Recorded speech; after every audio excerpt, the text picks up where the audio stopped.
How many here have never heard of Rabbi Yitzhak Shapira, our next speaker? Rabbi, look around, take a look around. There's, I don't know, it's about a fourth, something like that. I tell you what, Rabbi Shapira, I just like to start with, he's my hero. He really is. I really look up to him. He and I have been friends for many years. We definitely support his ministry, Ahavat Ammi. I encourage everyone live streaming to support Ahavat Ammi. And his yeshiva shuvu that he has, I really encourage, and I believe we have a link on our website directly to his website. And I just so much support his ministry and what he's doing. He has been all over the world, all the nations, practically every continent, and his whole goal, I mean, he has a love for the God of Abraham, Isaac, and Jacob. He has a deep love for the Jewish people, and he wants to communicate to them who the Messiah is. And so I strongly support all of our listeners to get involved, because he is the master when it comes to getting Torah scrolls into synagogues all over the world. And he has a little different of an accent, but it's going away. His Israeli accent is a little bit shifting. You may find it's a little bit hard to understand, but that was more 5 years ago. He's done a whole lot better now. But let's give a big hand to Rabbi Yitzhak Shapira.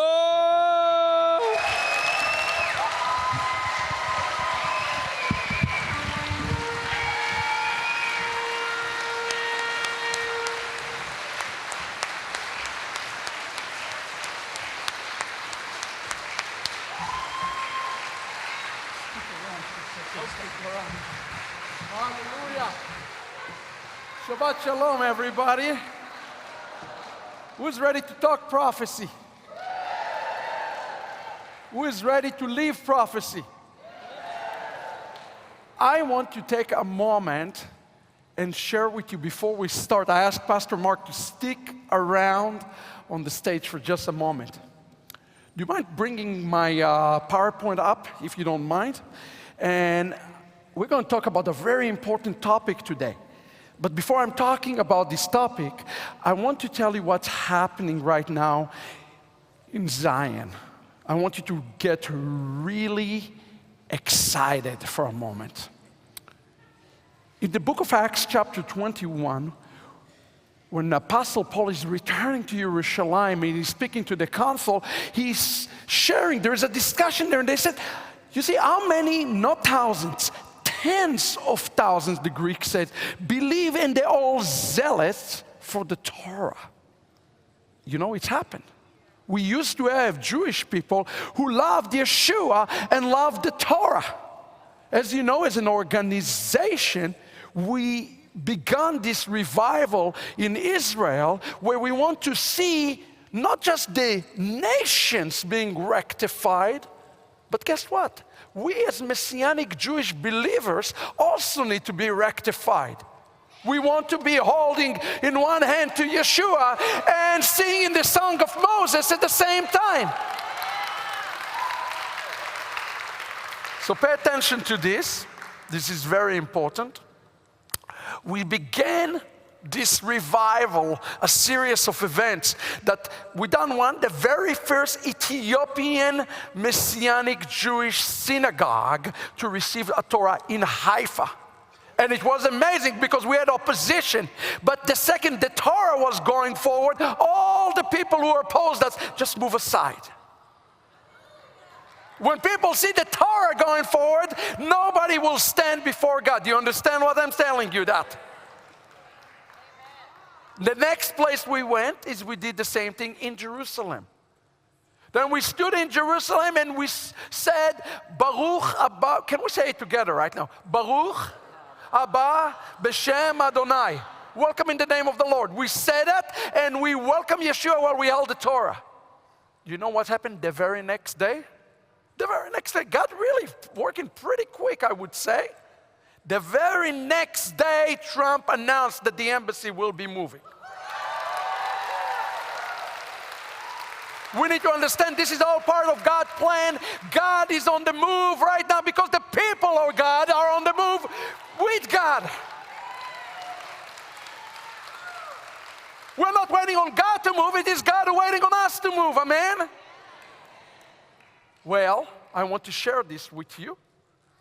Now, we've done another revival again. And it seems like it's increasing. We have now upcoming 18 different revival events in Israel, where Messianic Jews said, we love Yeshua and we love Moses, and we're going to recognize all of Israel to Yeshua through the Torah. In Shavuot this year, if you don't know what Shavuot is, with Pentecost, it's called Chag Matan Torah, the giving of the Torah. In the giving of the Torah this year, we said we're going to try something different. We will do an all-night event in Israel, in the city called Ashdod, right next to where all the rockets are being falling. And we're going to invite our people, and we're going to see a revival. I want to show you one picture. Do I have this picture? Does that bless you, this picture?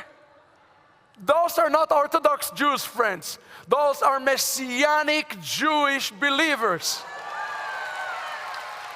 who are opening the Torah and proclaiming it. And the reason I ask Pastor Mark to stick around here for a minute is because El Shaddai has been partnering with us on these revival events since 2013. France, Colombia, Romania, Belgium, Israel, in all places when we see restoration of Jewish people, Jews and Gentiles together, one in Messiah, to proclaim the God of Israel to the Jew first and also to the nations. See, we don't have to shout at Jews.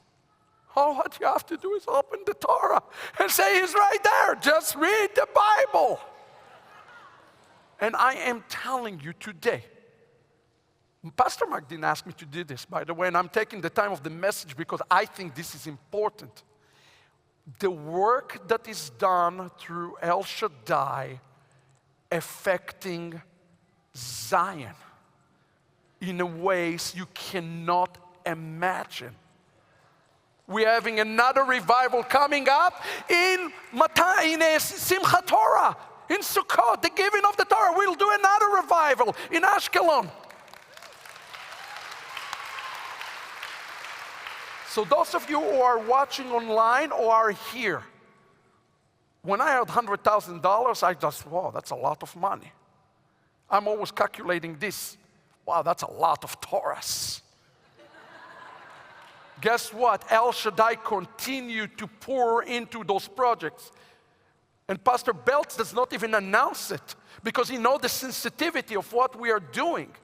But please understand something, that there's no El Shaddai ministries and Ahavat Ammi ministries and this and that. We are in this together. And one of the words that God is giving me for this conference is, we are in this together, and we're going to endure to the end until Yeshua comes together.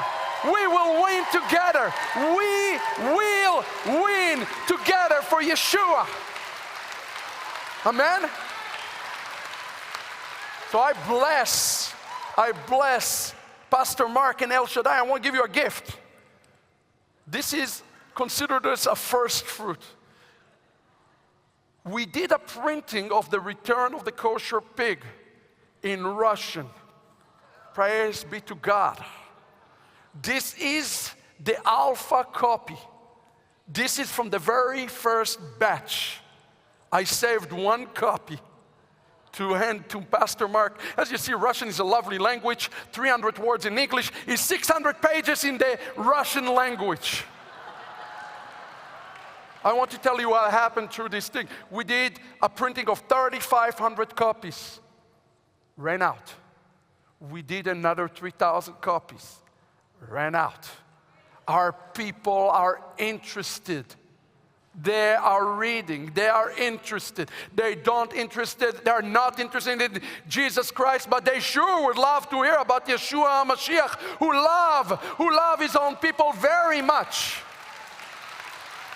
So, I'd like to honor you with the alpha copy today of the Russian version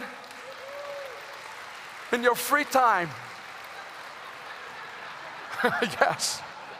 And I just want to give God honor and glory in this place. Can we do that? Hallelujah. Will you agree with me right now in prayer? Avinu Shebashamayim. Avinu Shebashamayim, our Heavenly Father. I lift in prayer every ministry presented in this room. I lift in prayer every ministry, every pastor that is being watched, every pastor that is part of this awesome network that El Shaddai is impacting. And I know it's thousands of pastors and thousands and leaders and all those Orthodox Jewish people who now scratch their head and they don't understand what is happening. Lord, we know what is happening. The season has come. So Lord, prepare us today. We say the time is not tomorrow. The time is not in 2 days. The time is today. And now, prepare us, Lord, and we will surely return. In the name of Yeshua. Amen and amen. Are you excited? Well, I hate to be one that bring a little bit sad note to this partly, but I'm going to talk about the topic. Can you go back to my original, thank you. The title of this message has this part. We're going to have two parts. Part 1 is today, part 2 is tomorrow. There's part 3 and part 4 and part 5. But guess what? I'm going to go as fast as I can. But it's okay if I'm not going to get through all of this, okay? The title of the message is Chaveli HaMashiach. Can you say with me, Chaveli HaMashiach? Just clear your throat. Chaveli HaMashiach. And when Pastor Mark asked me to come to teach in a prophecy conference, I said, oi, what am I going to talk about? And he said, no, just bring the Jewish perspective. So today I'm going to do something that I've never done before. Okay? I am going to give you end-time eschatology and a roadmap according to the Jews. And I make a disclaimer, if you disagree with me, good. If you get offended, better. If you like to try it with tomatoes and orange, that's fine, I'm used to that.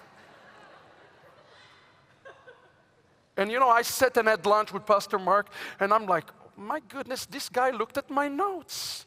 He stole some of my notes. But you know what we prayed about? We prayed that the message that will come across this conference will be one message that will be magnified. So excuse me if I'm repeating some of the things that Pastor Mark is saying, but this is what the Spirit of God is saying to us today. As a matter of fact, the time is now. I asked the Lord, what is the time? And this is what God has shown me. This is a picture of a clock. And if you've seen those doomsday clock, I actually put in the middle in the words in Hebrew, Egia Zman Ageula. It is about time for Yeshua to return home.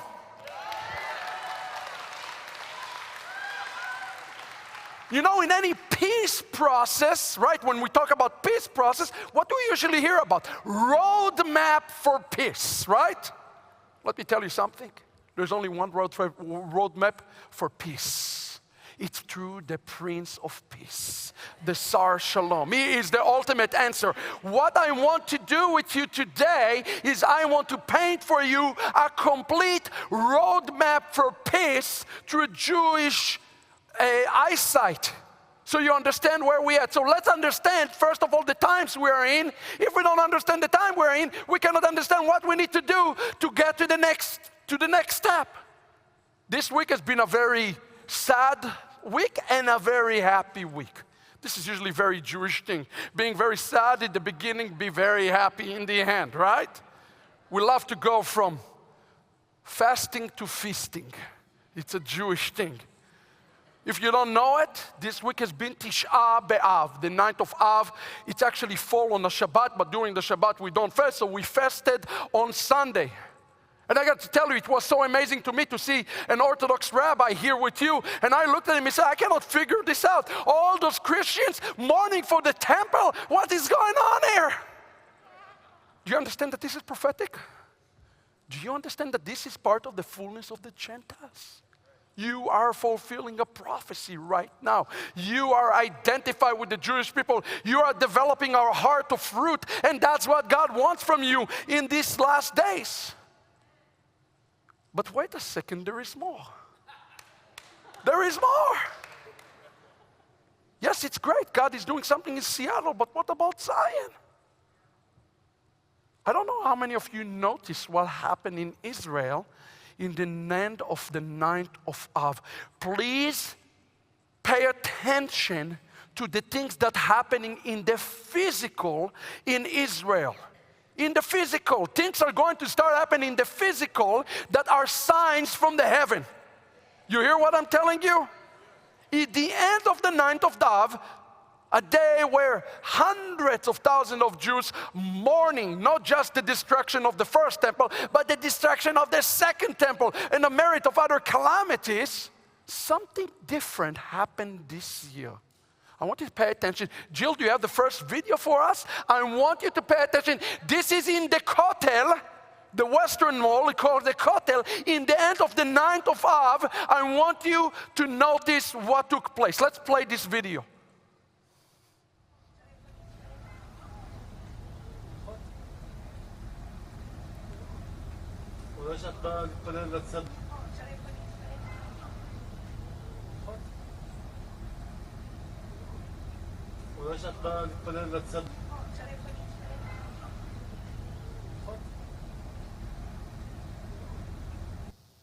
Friends, out of nowhere, while people are still praying, stones start falling, a middle stone. It seems like somebody is punching the stone. Doesn't it look to you like somebody literally take a fist and go boom, and the stones start to fall from the Western Wall? Please understand that a phenomenon like that has not occurred for over 1,000 years. What is going on in Israel during this time? Please see what is happening. Jewish people mourning and lamenting the destruction of the temple. Stones start to fall down, while in Tel Aviv, on 9th of Av, we have the largest protest of gay and lesbian rights. When 100,000 people stand up and said, we want equal right for the gay and lesbian, at the same time, when the stones start to fall from the temple. Do you think it's a coincidence? As a matter of fact, this comes from the mainstream media in Israel. I want you to listen to this. I'll just read it to you. This is mainstream. This is not religious, friends. Mainstream.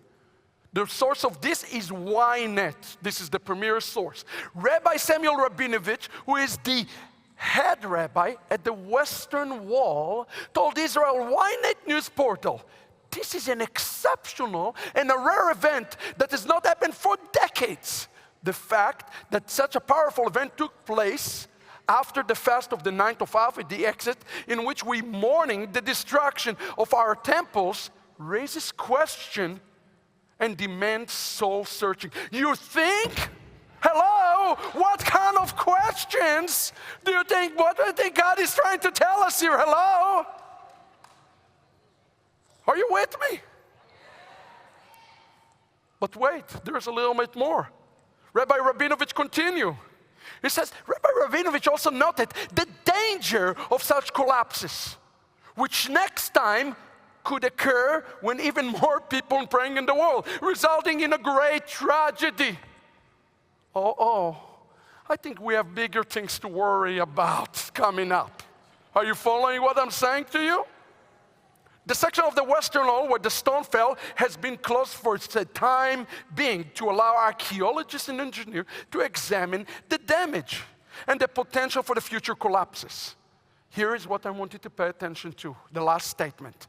Israeli experts have been warning for years, that the entire Temple Mount, hello, I want you to listen to that. The entire Temple Mount is a risk of complete collapse.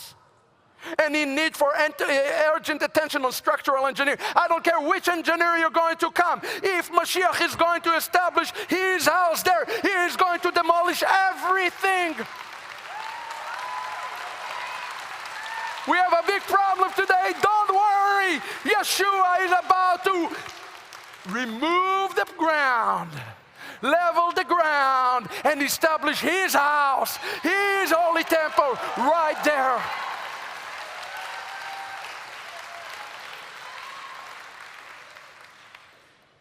I start talking about this prophecy, and last night the Lord woke me in the middle of the night, and I got this vision. God took me to the Song of Songs. When you see the stone falling, friends, please notice, it seems like somebody came and pushed the stone, right? It's like a cartoon. Have you ever watched this cartoon? I want you to look with me what it says in Song of Songs. Now I'm going to go fairly quick, and excuse me if when I get excited, my Hebrew accent come out a little bit more. Just imagine that, just nod. You like it? Okay, look with me at Shir Hashirim. Let's go to my next slide. It says, Kol Dodi, my beloved, the voice of my beloved, Hineze. There he comes, leaping over the mountains, bounding over the hills. My beloved is like a gazelle or like a young stag. There he stands behind our wall. Friends, wait a second, there's more to this. He's standing behind our wall. Think about what Pastor Mark was talking about with you today. God loved playing hide and seek. Peekaboo, peekaboo, do you see me? Do you see me? I'm going to punch a hole so that you can see me. Wait, I'm going to show you more of this. Gazing through the window, peering through the lattice. Now you understand, when we pray in the Western Wall, there's nothing magical about the wall. We really lament what's on the other side of the wall. Bet HaMikdash, the Temple One, the Holy of Holies. It's not about the wall, it's on the other side. How tragic it is that we cannot get to the other side. What our rabbis, may the memory be blessed, say on those verses. Let me take you through a survey of Judaism, what we know about these verses, and you will see how prophecy is lined up with what is happening in front of our eyes. Are you ready? Let's start. Song of Song, Rabbah.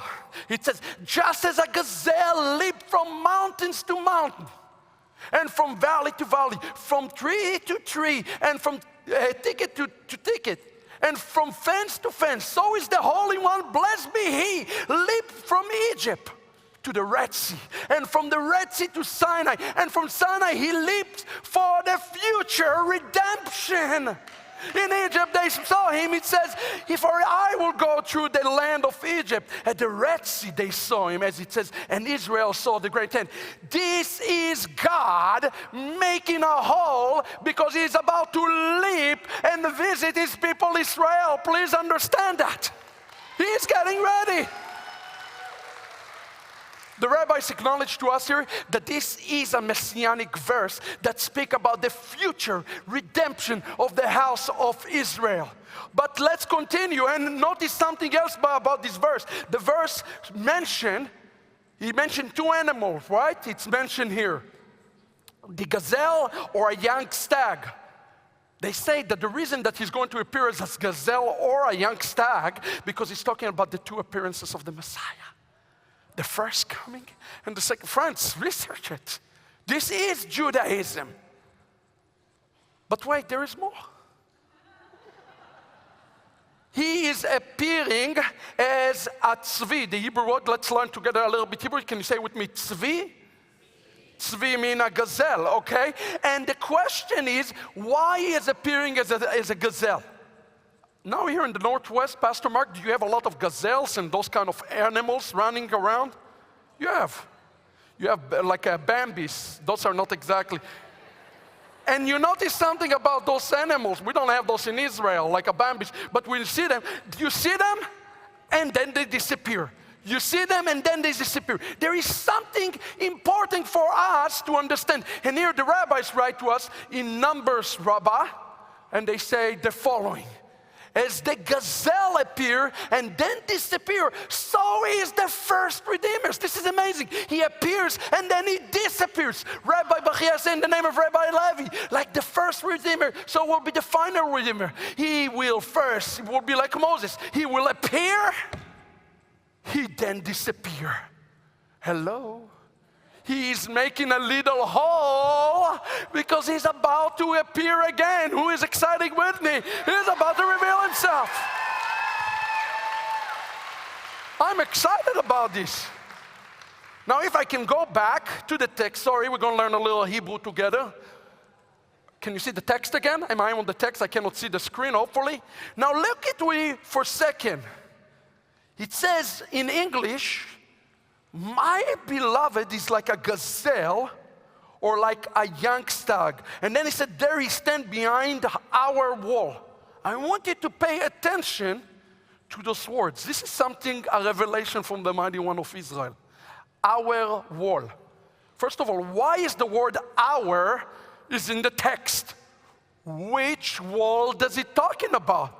Is he talking about the Berlin Wall? No, he does not talk about the Berlin. He is talking about the wall. And I want you to notice the word that he's using the text here for the wall. The word that he will use in the text in the Hebrew is the word kotlenu. Kotlenu is from the Hebrew word kotel. What is the kotel? Anybody know what we call today the kotel? The Western Wall, beloved. This is a prophecy on when the Lord will start to move the stone from the Kotel to make himself ready to meet Israel. Hallelujah.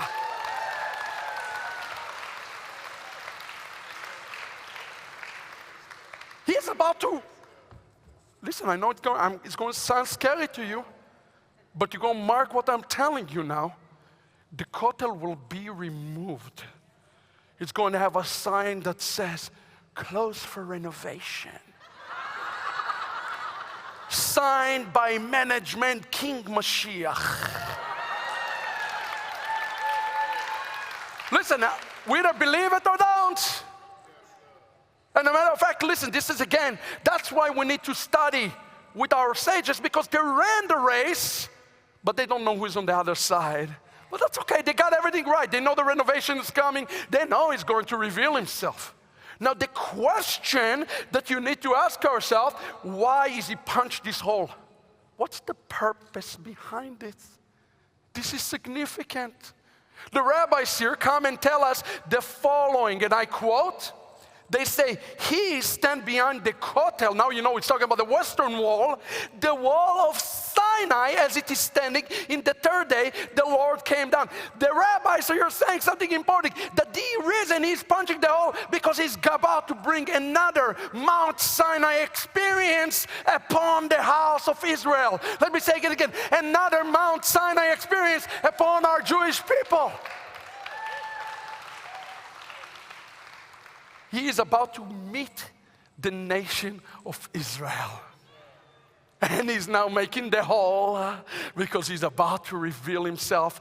He says in the book of Micah chapter 7 that the second redemption will resemble the first redemption, but it will be greater because we're going to have the support casts. Pastor Mark Belt's going to be there holding his little etrog with us. Hallelujah. What about you? See, that's why Yeshua said in Matthew 12, let me connect the dot for you. He said, but I tell you that something is greater than the temple is here. What is greater than the temple is what is inside the temple. What's the essence of the temple is the Mashiach. I'm excited by this. So when Yeshua said in Matthew 24, if I may connect it to you, when Yeshua went out going away from the temple, his disciple came to point out to him the temple building. Don't you see all of this? He responded to him, amen, I tell you, not one stone will be left here on top of another. Every one of them will be torn down. When Yeshua said that every stone will be torn down, I believe that even the Western Wall will be torn down and will be re-established again. Can you imagine the agony of a Jew if there's no Western Wall? Surely God going to bring something a whole lot better than when this wall. Surely. There will be no stones that will be moving around. It will be stable and it will last for eternity. Now, this time that we are in now, Pastor Belts mentioned to you, we need to understand this time. Right now we are in the month of Av. The month of Av is actually it's a very unique month. It represents something very negative. It's a negative thing because the month of Av, 9th of Av, represent a destruction, okay? But we are asking in the month of Av, the word Av, or in Hebrew, that this month they have another name, and the month of Av is known in Jewish literature by the name Menachem Av. Wait, what do you mean? Is the month called Av? Or is it called Menachem Av? Menachem is a name. It's come from the word Menachem, Nachama. What is the Torah portion this week? Nachamu, Nachamu, Ammi. Comfort, comfort my people. God will never bring a destruction without comfort. Hallelujah. So this month is a unique month where we look at the three conditions of the Jewish people. If you want to understand Menachem, come from the word Nachama, which literally means Lenachem, which means to comfort. And the word Av, if you know in Jewish literature, we sing Ahavat Rachamim, the Father of mercy. If you want to understand God's plan, God's roadmap, there are three pieces to it. And I'm going to highlight those to you in a second. Let me see if I can put it to you. Menachem Av, destruction, which is going to lead to comfort, which is going to lead to mercy or salvation. Okay? These are the three steps that will lead to redemption. Now, isn't it interesting that Yeshua promised us that He's going to send us the Ruach HaKodesh? What's the Ruach HaKodesh called? The Menachem. It's the comforter. That's where the word. That's what Yeshua has promised us because the salvation process is continued. I know we want to believe that when Yeshua comes, the salvation is complete, but it is not complete yet. It's not complete yet for the Jewish people, but it's getting there. Yeshua got us one step further. Praise be to God. So we actually have the law in Hebrew that states the following. This is the way we look at God's time. The month of Adar, which brings us Purim, is the month as we enter into Adar, we are commanded to have abundant joy. Now what the word joy in Hebrew? Simcha. Simcha is from the word Mashiach. Sameach Mashiach. You want to see Mashiach, have joy. But when we get to the month of Av, it says we enter to the month of Av, we are commanded to reduce joy. So if you kind of look at this through God's prophetic time frame, past and present and future, I want you to really understand that this is actually a roadmap. Churban is necessary. The destruction is necessary to bring comfort, to turn the people of God's hearts to the Father. But when there is comfort, there is going to be salvation. And God is comforting the Jewish people today. That means salvation is near. The 9th of Av, actually, the time from 17th of Tammuz all the way to the 9th of Av is known by the name Ben HaMetzarim. You're kind of in between. And on those 3 weeks, we are actually, and especially on the 9th of Av, this is a very unique Jewish, I don't know if I call it festival or appointed day. It's the only time that I can think of when we mourn. Think about what we do in 9 of Av. We remember the destruction of the temple, right? Which is the past. We do a tikkun, which means a repair in our own self, repair of our walls, to say never again. We are talking about the present. We're saying we are the bricks of the temple that is being established now. And we also pray for Mashiach to come quickly and establish the temple, the third temple. It's the only time that we're looking at the past, the present, and the future at the same time. And I want to tell you something. If we want to understand the times that we are in, we must not just look to the future. We must be in the present, and we must also look at the past. Are you with me? I go to the post over, and the woman tells me, oh, I can't wait until Jesus come and rapture me. I said, wait a second. What about the present? What about the past? Oh, it's not important. The only thing important is doing the Hava Nagila in heaven with Yeshua. I said, no, you got it all wrong. Yeshua wanted to do something in the present. The time is now. I didn't use the word the time is now because Pastor Mark has not invited me yet. But if I knew that, I would say the time is now. So, where are we now? Are we in the Churban, destruction? Are we in the comfort stage? Or are we in the mercy stage? Are you ready? Let me tell you something. We are about to get to the stage of mercy. Is that exciting to everybody? God, mercy is about to pour out on His people. I am excited. That's what this punching of the stone is all about. But, I hate the buts. Before we can get to this last stage that's called Rachamim, we have to go through one more pit stop. And this step is called in Hebrew, Chaveli HaMashiach. Chaveli HaMashiach. This mentioning of Chaveli HaMashiach mentioned both in the New Testament, in the Torah, in the prophets, and through the rabbis. Let's understand the season we're in right now. We are in Chaveli HaMashiach, which is part of the Geulah. It's part of the redemption. As a matter of fact, the prophet Isaiah says it like that. He says, like a woman with a child approaching childbirth, she is screaming with her pangs because she has the labor. So are we become because of you, O Lord. The word there, pangs in Hebrew, is the word chevel. It represents the umbilical cord. Before the child comes out, and those of you women know that, probably can explain, give me a much better explanation. Thank you, God, for not making me a woman, by the way. Because I would not make it. My wife told me officially I would not make it.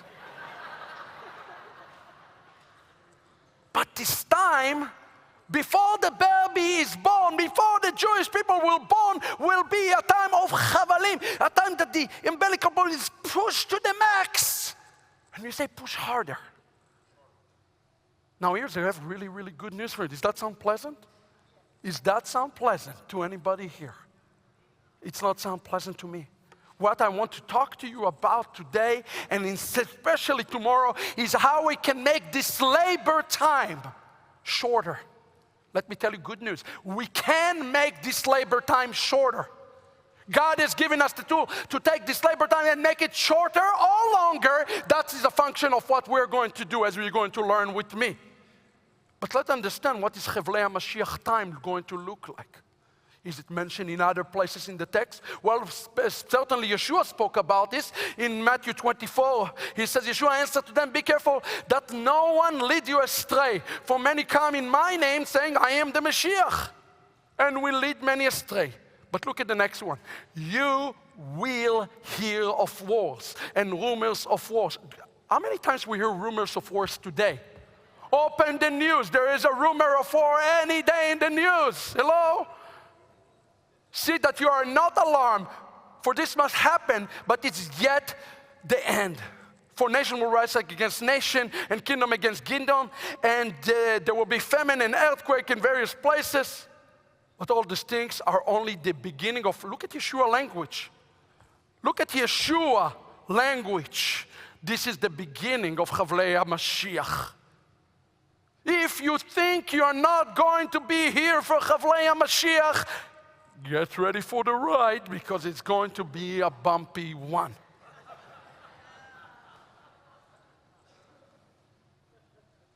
As a matter of fact, I would like to give you another angle to what Yeshua is saying from Rabbinic Judaism. And we'll go through this very quickly. I'm not going to read you the entire tractate, but if you want the reference, it's found in Sanhedrin chapter 97. Word for word, what Yeshua is saying. Listen to this. It says, our sages taught with regard to the 7-year period, the sabbatical cycle, during which the Mashiach, the son of David, come in the 7th year. Listen to this. During the 1st year, the verse will be fulfilled, and I will cause it to rain upon one city and cause it not to rain upon another city.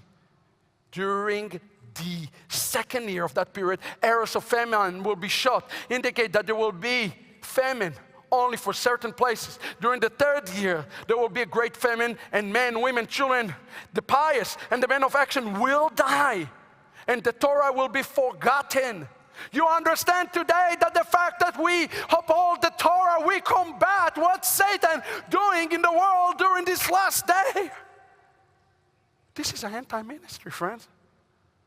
The time is now. We need more El Shaddais all over the world. Come on. Even the scholars, you know what it says in the Hebrew, even the Chachamim, even the wise will not be able to discern.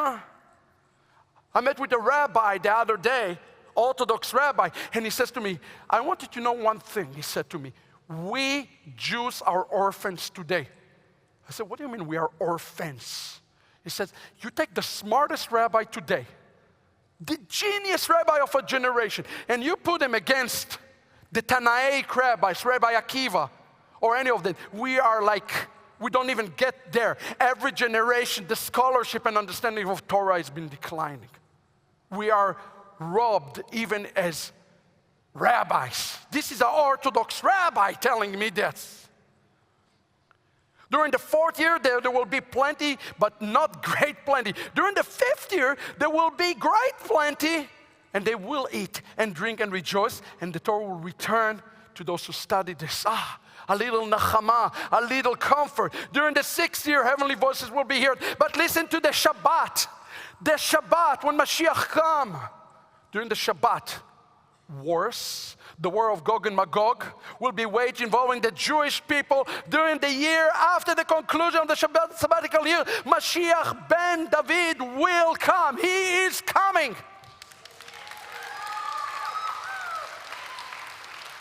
So you might want to know, are we in year 4, year 5, year 6? And what I'm trying to tell you, a lot of the travails of the Mashiach we are already going through right now. The last 2,000 years has been the travails of the Mashiach already. We are not in step 1, not in step 2. We are in 5, 6, or 6 or 6.5 right now.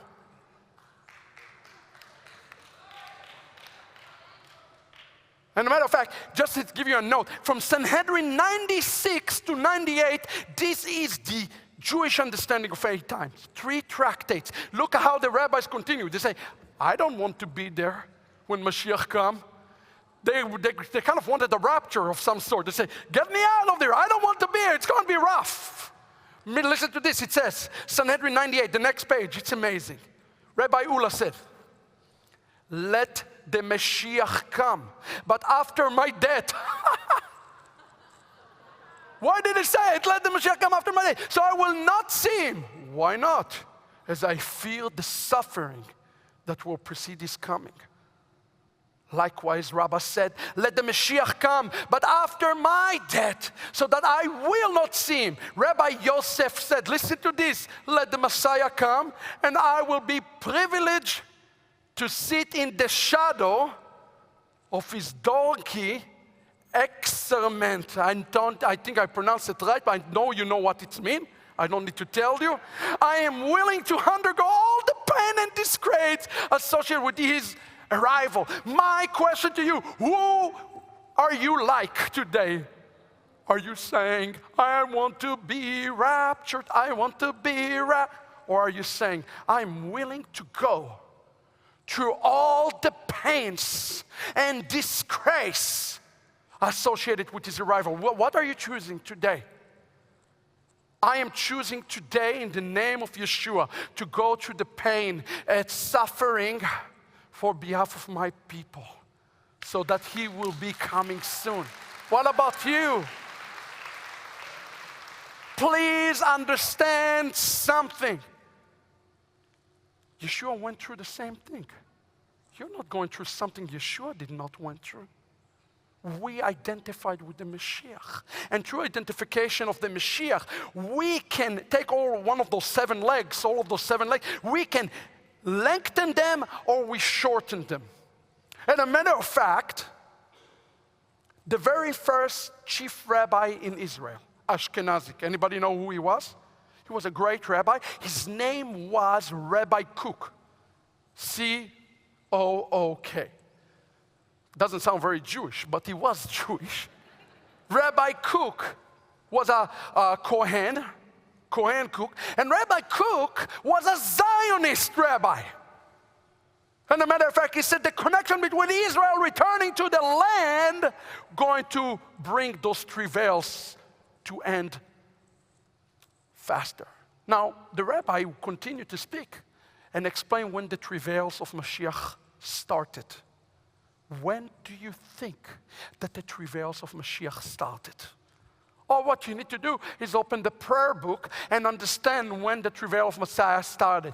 They started in 70 AD, friends. The second the temple has been destroyed, the clock started to tick. You understand that? This is not something that just started. When is the redemption of Israel started? Let me ask you this question. Is it started with Yeshua? No. Look at what the rabbi said. Should impact us. The redemption continues. The redemption from Egypt is complete redemption. Of the future, a one unending action.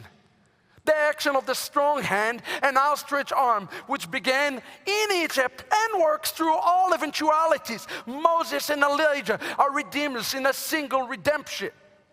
The beginner and the ender, the opener and the closer, together complete the unit. The spirit of Israel, here the son of the movements, the redemptive action brought about through the eventualities until sprouting of salvation will be complete in all the plenitude and goodness.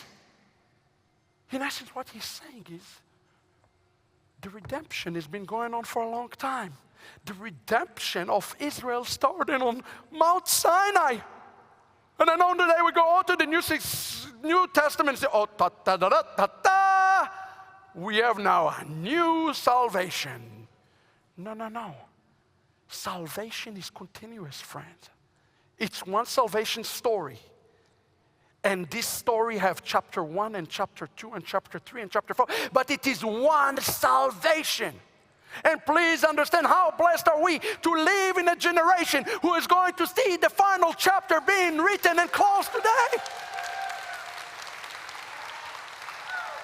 He has picked our generation to see this, to be the opener and to be the closer. I'm waiting for this one unending action when all of Israel will be saved. I am telling you something, I believe we are in the final chapter right now. I really do.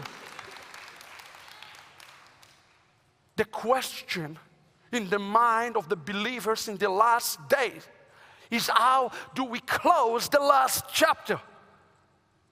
When you go to a baseball game and the guy comes for the last inning and you bring the closer into the game and he throws one pitch and the game is over, and you said, this is great, I can do that, this is a good paycheck.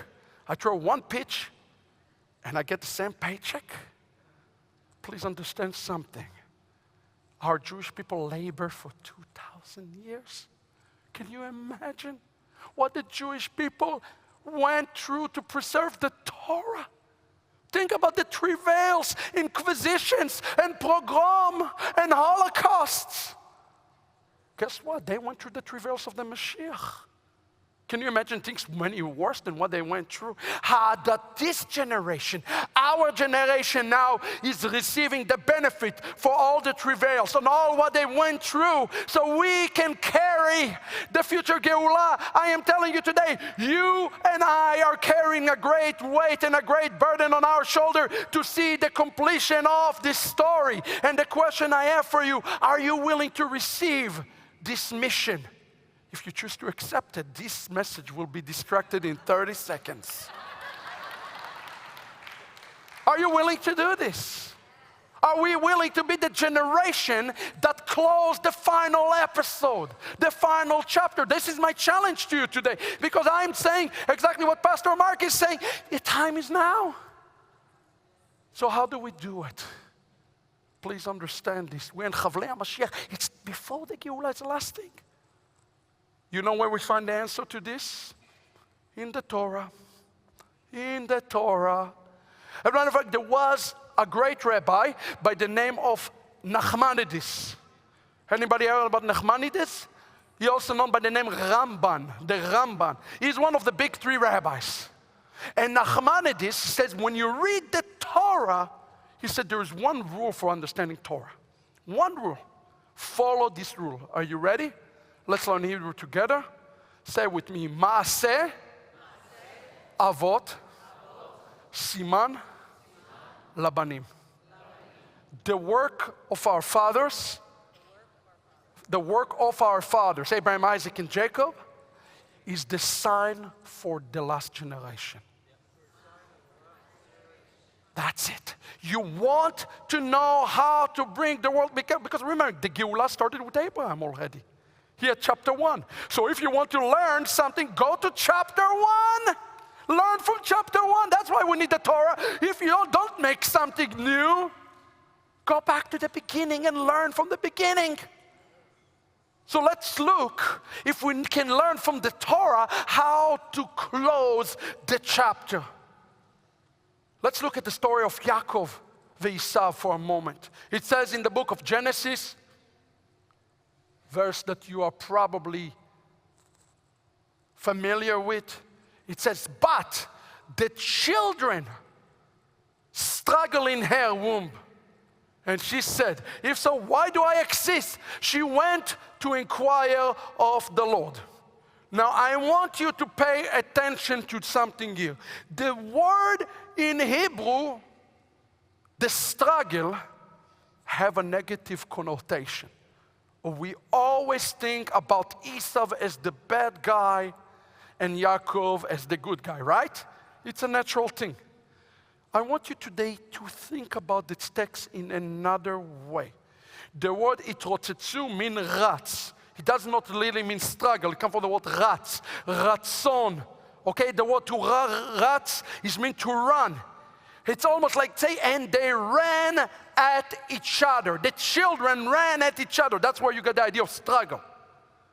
Now the idea here is a struggle is a bad thing or a good thing? Well, it depends.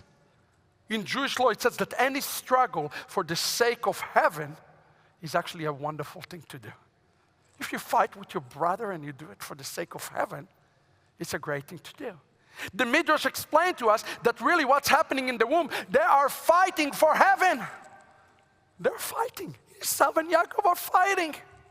Now please understand this. This is important. I would like to suggest to you that this struggle that takes place here with Yaakov and Esau is essential. Essential for the salvation of Yaakov.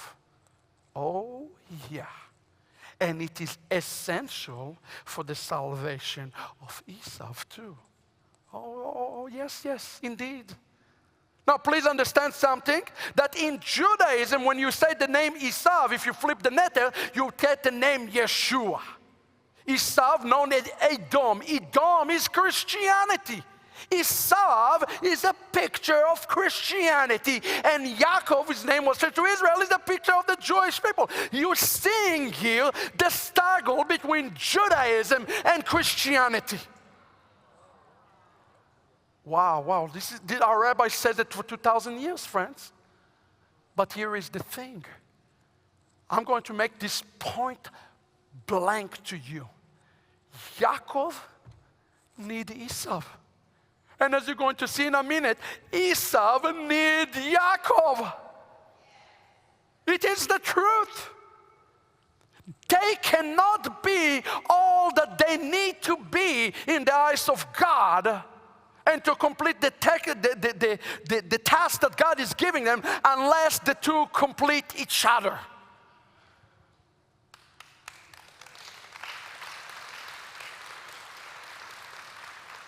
If the kingdom, ask yourself this question, if the kingdom truly belonged to Yaakov, right, to Israel, why do we even need Esau?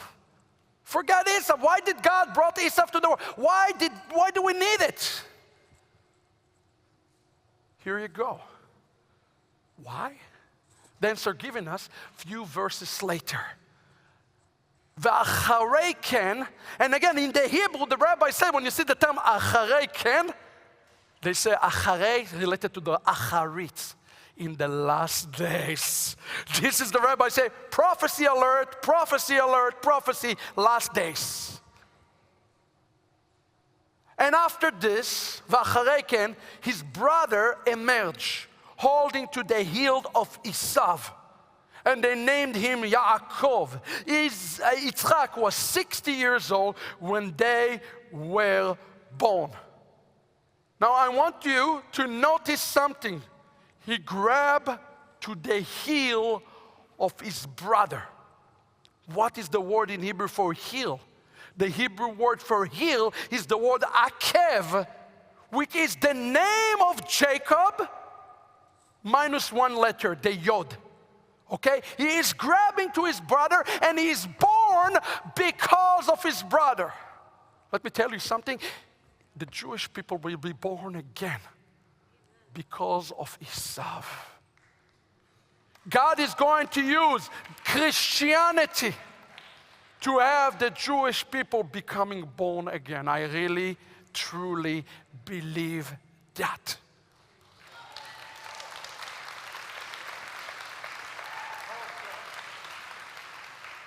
This is not me, this is the rabbi arguing with the rabbis. Look what they're saying. This is shocking. And I quote from the rabbi, they say, and his name is called Yaakov, look at this, to state that he will grab the heel of Esau in the future. What future is it talking about? It's talking about the future redemption of the Jewish people who will be born again. And when Jewish people grab onto Esau, yes, Esau the wicked, something happened through this unity, this unification. I'm not saying that Esau is good. I am not saying that Christianity is good. Please understand what I'm saying here. I am saying God is going to use Christianity.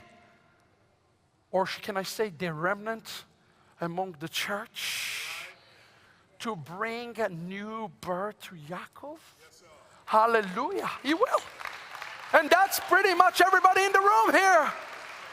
So look at this.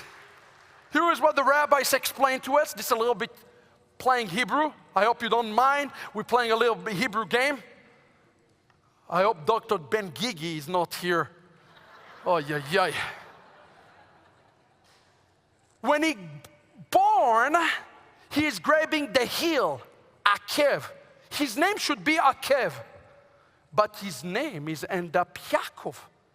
So in essence, he got the letter Yod somewhere.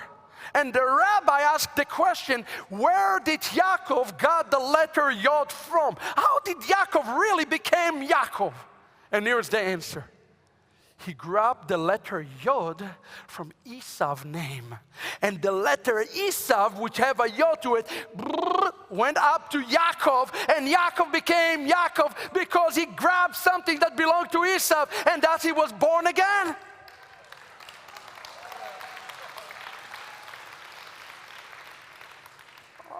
Yaakov need Esav. Esav need Yaakov. The world need to see a relationship like the relationship of a Messianic Jewish rabbi and a Christian pastor. Yes, they do.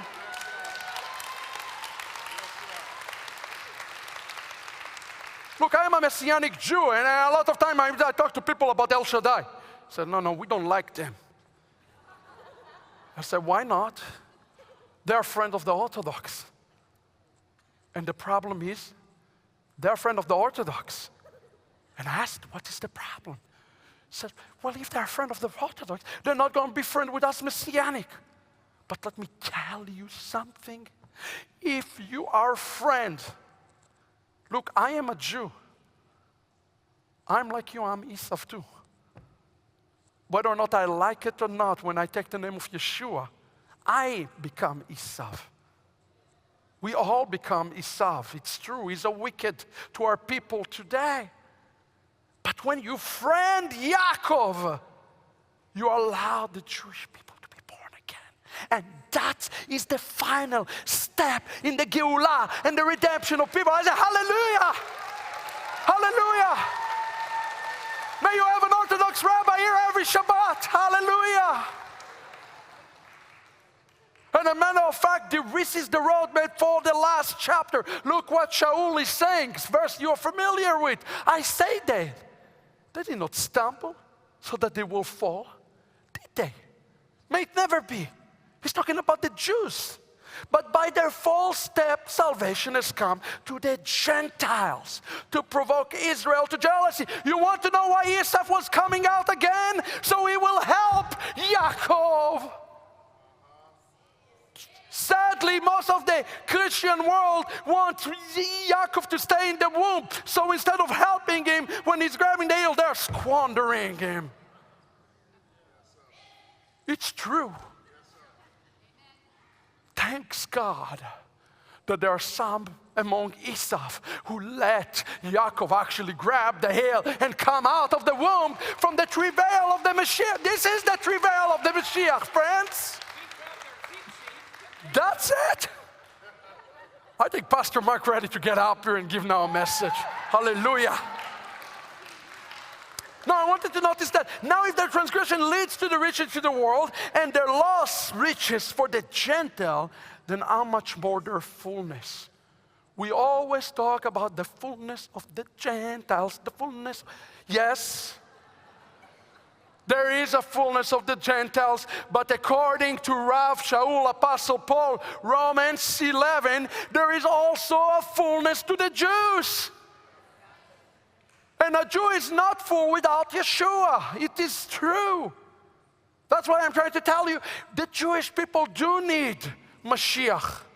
But the only way it's going to happen is if Yaakov, if Esau will come and say, come on, let me help you out of the ditch.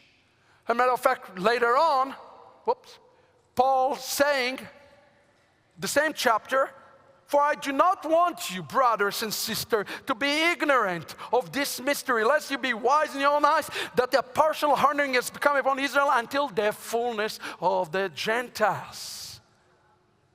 You see, the Gentiles also, through helping the Jews, they themselves becoming born again. This is not just you helping those Jews become saved. You're helping yourself too, okay? Let's be real.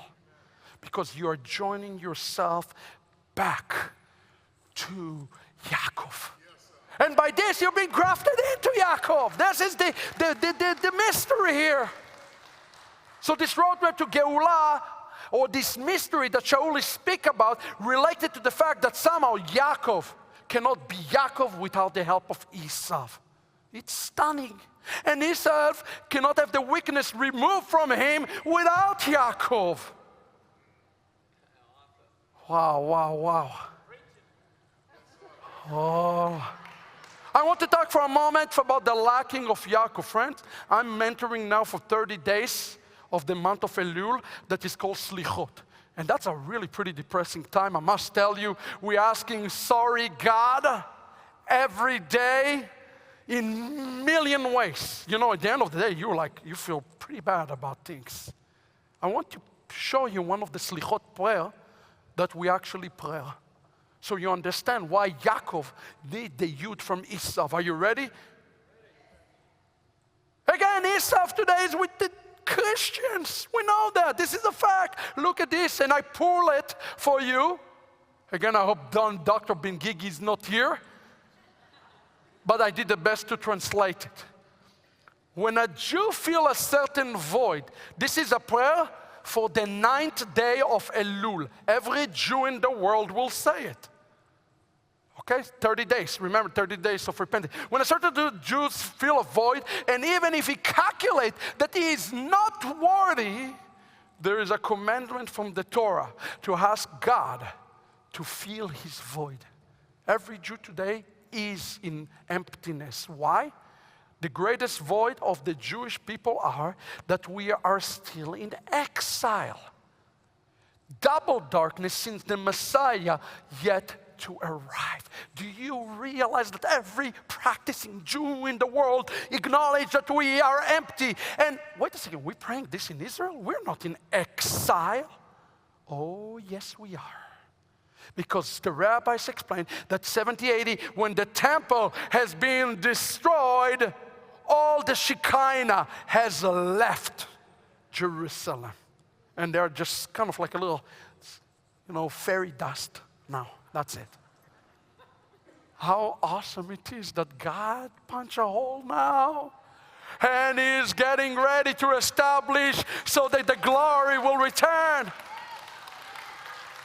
And he is going to use Esav to accomplish this somehow. Now, I explain to you something. When you look at this roadmap and you think destruction is here and redemption is here, right? Like you go to, remember what I told you, destruction. Then I say, nechama, nechama, my English, comfort. And then Geula, it's not correct. It is not correct. Here's the way you need to look at this. Destruction, think about a circle. Comfort, right here, it's returned into mercy, Geula. The thing that is closer is the destruction and redemption are next to each other. When there is a destruction, redemption is right next to each other. Let me prove my point to you. When did the Mashiach was born? December 25? Sukkot? No. Not by Jewish law. This is what every Jew in the world read last week. Anybody care to translate it for me? This is coming from Lamentation Rabbah. Okay, if you want the passage, I'll give it to you. It's in Lamentation Rabbah, and it's found also in the Jerusalem Talmud. Now, why just Jerusalem Talmud is important? Because that's what happened locally in Israel. It's not for those Babylonian guys. It's in the ground. This is written, this has been written about 200 to 200 years after Yeshua's time, but the story is the time around Messiah time. And listen to what he says in Tractate Brachot, chapter 2, verse 4. I took the liberty of translating it to you. Bear in mind this story in the context of what I explained to you. Here we go. It says, by the way, I forgot to put this to you, but okay. A Jew was plowing the field when his cow lowed. A man passing by heard his voice and said to him, "Oh, Jew, release your cow and untie your plow, for the temple has been destroyed." The cow lowed a second time. He said to him, "Oh, Jew, bind your cow and your plow, for the king Mashiach was born." He said unto him, "What is his name?" The man said to him, "Menachem," the comfort. The Jew asked him, "And what is his father's name?" He said to him, "Hezekiah." The Jew asked him, and where is he from? He said to him, from the royal capital of Bethlehem. Oh, this is Jewish, of Judea.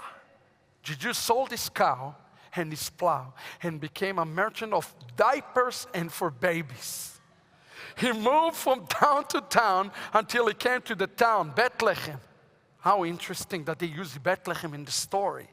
All the women bought from him, but the mother of Menachem did not buy. The comforter, his mother did not buy. He heard the woman call, Menachem mother, Menachem mother, come and buy for your son. She said, may the enemies of Israel choke to death, for on the day in which he was born, the temple has been destroyed. He said to her, and why would I care? Come and buy for him. If you have no money today, I shall return in due time and take. Sometime later, he came to that same town where he has been, and he said to her, how is the baby doing? He said, since that time you saw me, stormy wind came and snatched him from my hands. Are you following what I'm telling you?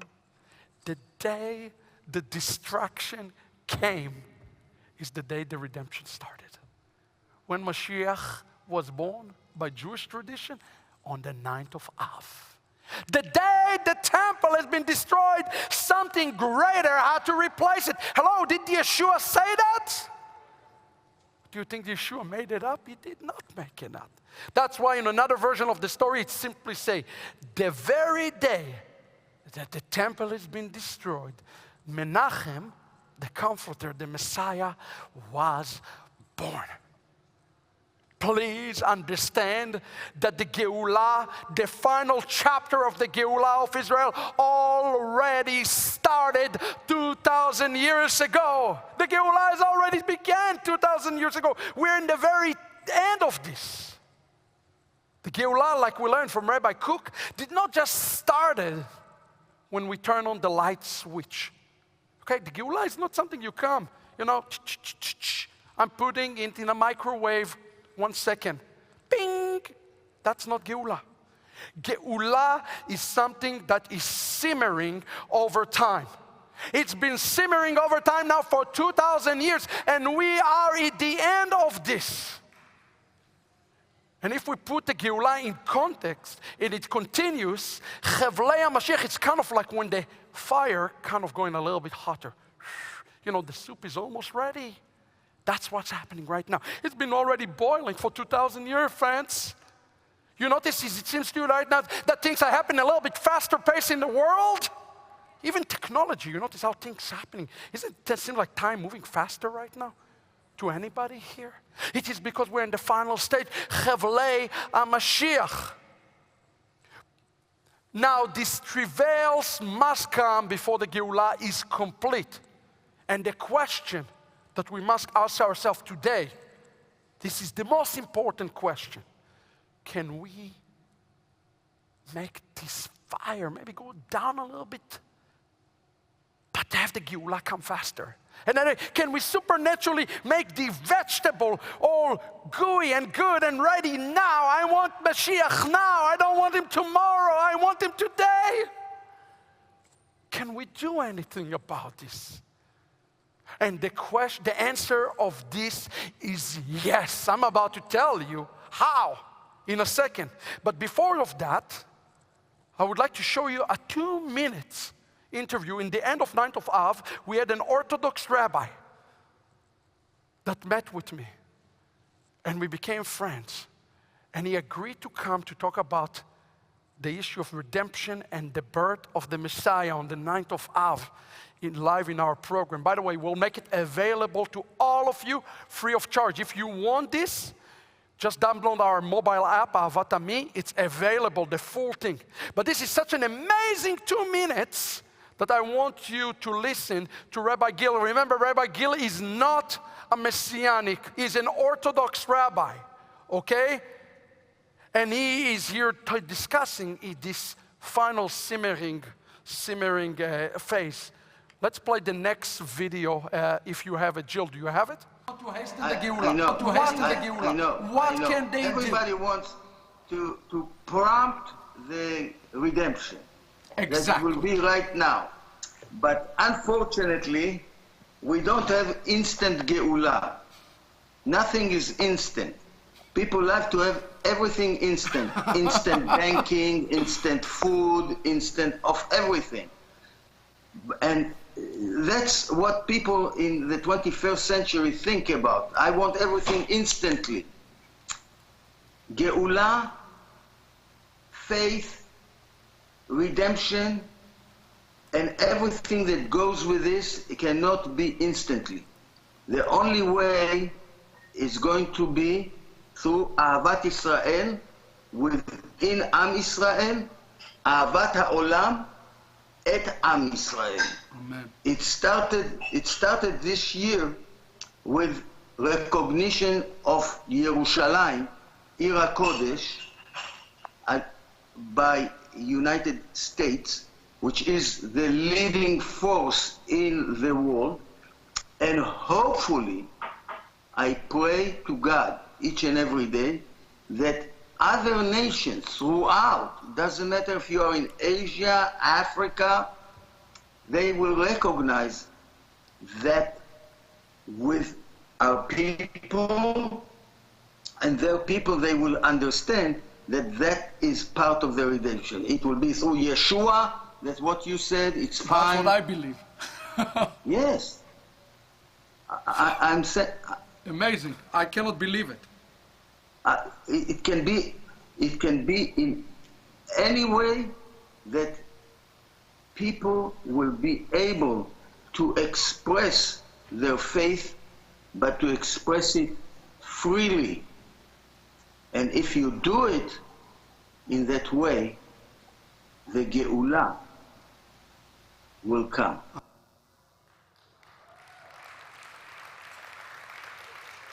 This is absolutely amazing. We want Geula today. God is giving us the tool, especially for Christians today, to put these two together, to have it ready for this feast, for this supper, this wedding. And the goal today of the Christians is to help Yaakov. I love the way Pastor Belts put it together. He said, my job in the world is make sure that the Jews will be all that they can be. Let me show you something amazing. Look, he didn't even say that. He didn't even know what I'm talking about. I just want you to see how God's Spirit works. In the book of Numbers, chapter 6, we read the Aaronic benediction. How many of you are familiar with that? Let's go to the PowerPoint again. It says, let's go there. It says, יברכך אדוני וישמרך, יאר אדוני פניו אליך ויחונך, יישא אדוני פניו אליך וישם לך shalom. The final thing here is not that God bless you, but He give you shalom, right? Shalom comes from the word shalem. Shalem means not peace, it means to be whole, to be perfect. Yeshua said in Matthew 5:48, be of shalom as your heavenly Father is perfect. Be perfect as your heavenly Father is perfect. The question is, how did Yaakov receive the shalom? How do we have the Mashiach coming? Shockingly, if you look at the Hebrew word shalom, in Gematria, the word shalom is equivalent to the word Isav. Who is going to give the shalom to the world? Is it the UN? Yeshua. But I would like to say by extension, it is going to be the Christians who is going to somehow bring the shalom upon their Jewish brother. But notice something about the word Isav here. The word Isav, who equivalent shalom, is missing the letter Yod, which means the Christian gave something back to the Jewish people, something that you have had for 2,000 years, and now you say, here you go. Yeshua is really yours. He's not my rabbi. He's not my Messiah. He's your Messiah. If he's not my Messiah, he cannot be your Messiah. Are you following what I'm telling you? This is exciting. How do we know that the shalom here is the Mashiach? My Bible tells me so. I'd like to take you quickly. I'm running out of time. I'm not going to be able to finish this message. That's okay. We have tomorrow. Hallelujah. But look with me just real quick. How do we know the shalom here speak of the Mashiach? Look at this. This is shocking. It says, and I took this liberty to translate it to you. Rabbi Natan declared, this is come from number Rabbi 11, and grant you peace, shalom. Shalom is the kingdom. Shalom is not just the Mashiach, it's the kingdom. What God is doing right now, He is disassembling everything. He's saying, I am about to build the greatest villa the world have ever seen. In that day, the Lord will be one, and His name will be no one. He's building a kingdom, the house of David, that He said, of the increase of His government and shalom, there will be no end. Oh, wow. You want to tell me Jews read Isaiah chapter 9, verse 5 and verse 6, and they know it's speaking about the Messiah? Yep. Yes, they do. Look at the next one. This will stun you. This comes from Chabad. Chabad. Ir Giburim Chabad. It says, Adonai, turn His face toward you and grant you shalom. What does that mean? How will Adonai turn His face to you? Look at this. How will He grant you peace? Through the coming of the Redeemers, who is called Shalom, and His name will be called Pele Yoetz El Gibor Avi Atzar Shalom. That's Isaiah chapter 9, quoted by Orthodox Jews who are somehow tell us that the Shalom is going to come through Esau, who represent Christianity. Are you following what I am telling you here? The time is now. Christians, I am calling upon you today. Give us back Yeshua. We don't want Jesus. We don't need Jesus. We need Yeshua. We tried it for 2,000 years. We tried Jesus. Didn't work for us then. Will never work for us today. I love this. You know, Rabbi Akiva had 24,000 disciples. By the way, you have a hope. Those of you who don't know, Rabbi Akiva was a son of converts. Rabbi Akiva the famous, he fell in love with Rachel, and then Rachel said, you want to marry me? Go study Torah. So he opened his first Torah book when he was 40 years old. By the age of, in his 50s, he had 24,000 disciples. All the disciples died.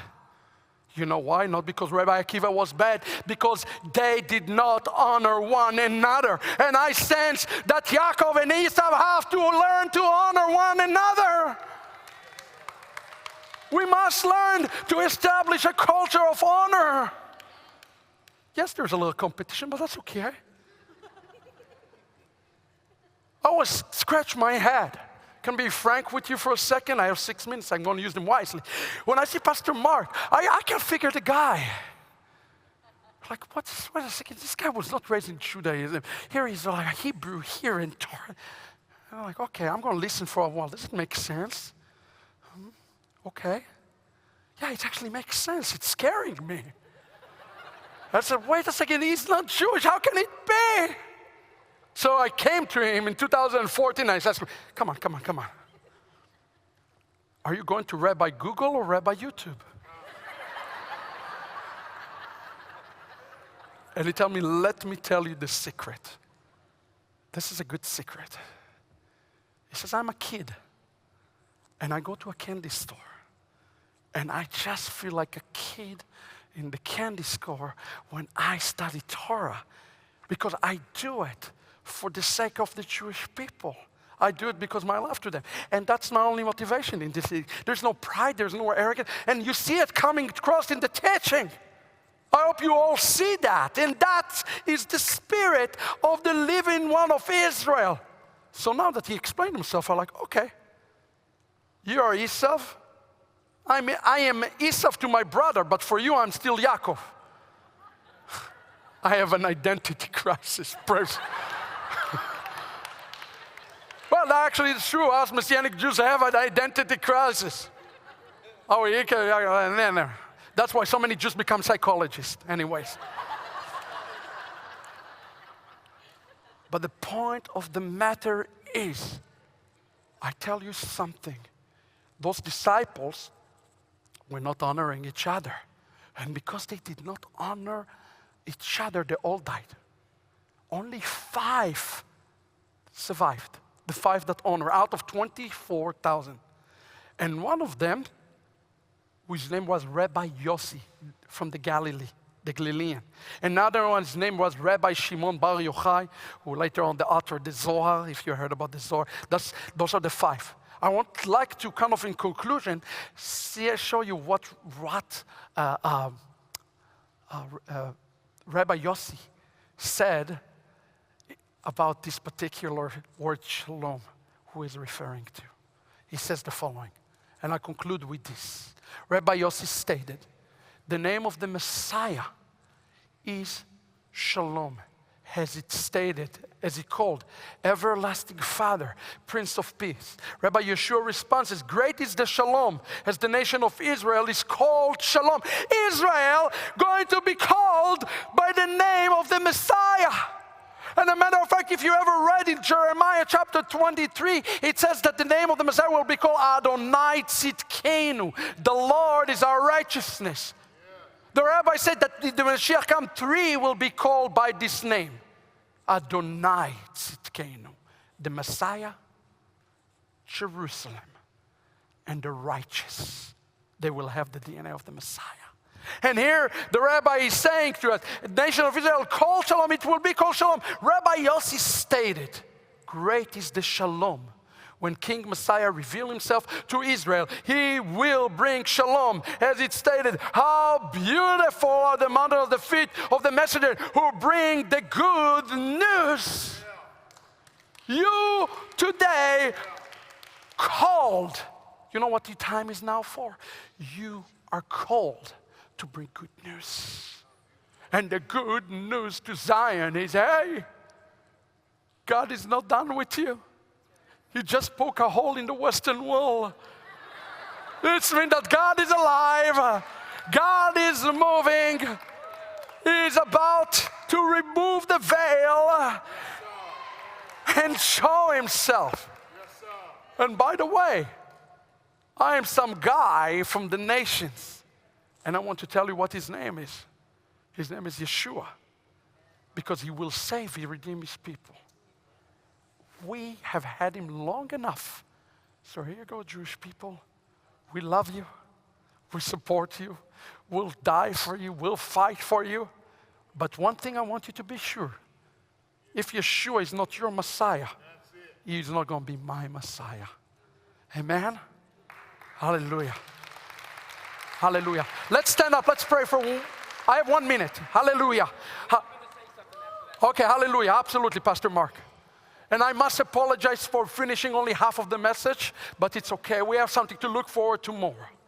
Abba, in the name of Yeshua, we're coming upon you here, Jew and Gentile. And we understand, Lord, that you are, as it says in the Song of Songs, you are leaping right now. Lord, we recognize that we put a lot of roadblocks in front of the Gazelle that stop him from leaping. So as it says, Lord, cast the stones, clean up, make a highway. Lord, each and every one of us in this room, every pastor, every community, every Christian in America and in the world, he's commanded and he's going to be provoking this last day, Lord, to help us to speed up the travail of the Messiah by doing exactly this. Coming, this is the picture I'm seeing right now, and partnering with the Messiah to push the stones. Yes, we need destruction. Yes, destruction is come. But if this destruction will come quickly, the redemption of Israel will come even quicker. So help us tear the things that need to be torn, so the right things that the mighty one of Israel have for us as a Jewish nation will be quickly built, as it says, in the end of the Adon Olam. And then my soul will rejoice. Messiah will speedily come. And then I will sing in his house, Amen, Amen, the great name. In the name of Yeshua. Amen and amen. Thank you very much. Amen. Let's give Rabbi a big hand here. One thing, what I absolutely love that he shared that I want to tie into this morning. Do you remember when we showed that Shema video where they had taken the Jewish children and they weren't going to give them back to the real parents, right? They even changed their name, gave them a Catholic name. The church for the last 2,000 years have taken a Jewish kid named Yeshua and changed his name, and they need to return him home. Hallelujah.